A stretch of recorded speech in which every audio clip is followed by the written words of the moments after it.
D'après ce que j'ai entendu dire, l'histoire a commencé en 2064, lorsqu'Albert faisait la vaisselle et qu'une bombe est tombée sur la ville de Montréal. Tout a été détruit et les quelques survivants ont rapetissé à la taille de 2 centimètres. Il y en a d'autres qui pourraient dire que l'histoire a commencé quand les survivants ont reconstruit la ville à l'intérieur d'une mystérieuse boîte de carton qui s'est mise soudainement à trembler et à voler dans les airs. Par contre, d'autres disent que ça a commencé en 2072, au moment où Albert et ses amis ont découvert que les forces du mal sont à la recherche d'une créature verte du nom de Jerry, qui parle seulement qu'en chantant des chansons de Jerry Boulet. Voici la suite de l'histoire. Le chef des pirates intergalactiques et son armée d'éclairs ont capturé Jerry et ils essaient de sortir d'une des plantes géantes. Rendus à la sortie, une mouche géante leur bloque le chemin. « Je suis Irax, chef des pirates intergalactiques. Je vous ordonne de nous laisser passer. »« Écoute, buddy, je sais pas tu penses t'es qui, mais moi je suis le chef des mouches. Pis ça, c'est ma bâtisse. Puis aux dernières nouvelles, t'étais pas invité dans ma bâtisse. » Wow, le chef des mouches, on a peur. On chie tous dans nos culottes. Qu'est-ce que tu vas faire? Tu vas frotter tes mains, il va y avoir des flammes qui vont sortir de partout? Quelque chose du genre. La mouche se frotte les mains et des zombies de mouches ou, si vous préférez, des mouches mortes vivantes, sortent du plancher et attaquent les éclairs et leur chef. Cette distraction permet à Jerry de se libérer et de s'enfuir. Il sort par la porte de la plante et il se dirige vers la boîte de carton qu'il aperçoit au loin. Pendant ce temps, Albert, Jake et Steve ont repris leur recherche dans la boîte afin de retrouver Jerry. Albert semble tracassé par quelque chose. Ses deux compagnons s'en aperçoivent, mais Albert leur dit que tout va bien, même s'il a l'air de forcer pour empêcher quelque chose de sortir de lui. « Ah man, j'ai vraiment envie de péter. Ça fait un bout que je me retiens. Depuis qu'on nous a révélé qu'un des élus qui va sauver le monde a le pet atomique, j'ai peur que ce soit moi. Je ne veux vraiment pas être reconnu comme quelqu'un qui pète plus fort que les autres. Oui, je veux sauver le monde, mais il y a sûrement un autre moyen. » Albert et les autres arrivent à un embranchement où il y a une bizarre de créature dans le milieu.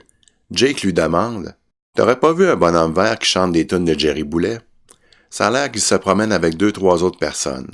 La créature bizarre répond en chantant « Ils sont passés par un trou dans les nuages, ils se sont posés à quelques pas de moi. Moi qui ne suis que l'idiot du village, ils sont venus me voir, ils ont confiance en moi. Ils m'ont donné une pierre imaginaire, comme un cristal taillé dans le bleu du soir. » Ok, je pense qu'on va continuer notre chemin par là. Au même moment, la créature qui vient de chanter une chanson qui ressemble étrangement à celle de Michel Rivard lève dans les airs un cristal bleu. 5 autres créatures apparaissent et attaquent Albert. Jake et Steve essaient de les défendre.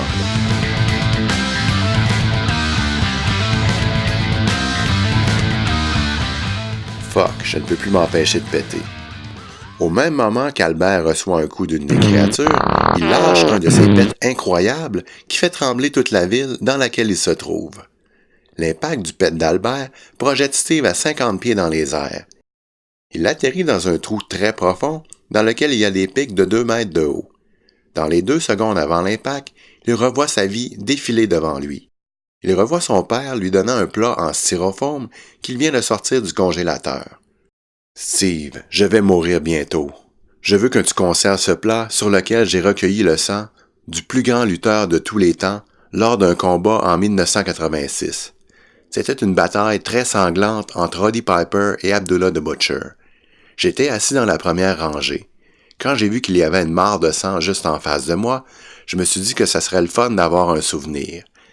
J'en ai donc mis un peu sur mon plat qui avait servi à transporter les hot dogs que j'avais achetés plus de bonne heure dans la soirée.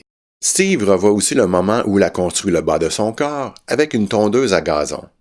Finalement, il se revoit en train d'essayer et de réussir à cloner le lutteur auquel appartenait le sang sur le plat de styrofoam que son père lui a donné.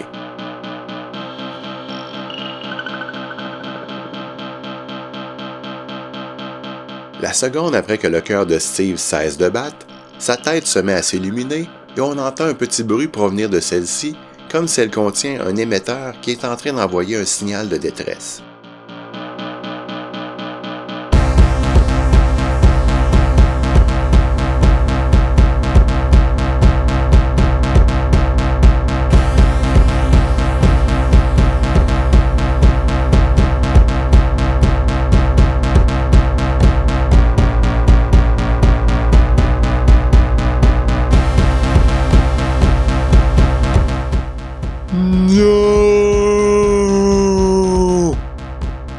lutteur sort du trou et attaque tous ses adversaires.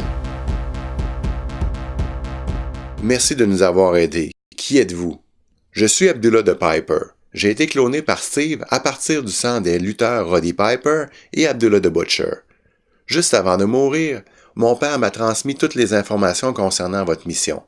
Je suis à votre service. Donc, on sait qui est le pet immortel. On a trouvé le lutteur cloné. Il nous reste seulement qu'à trouver Jerry et après, on va être en business.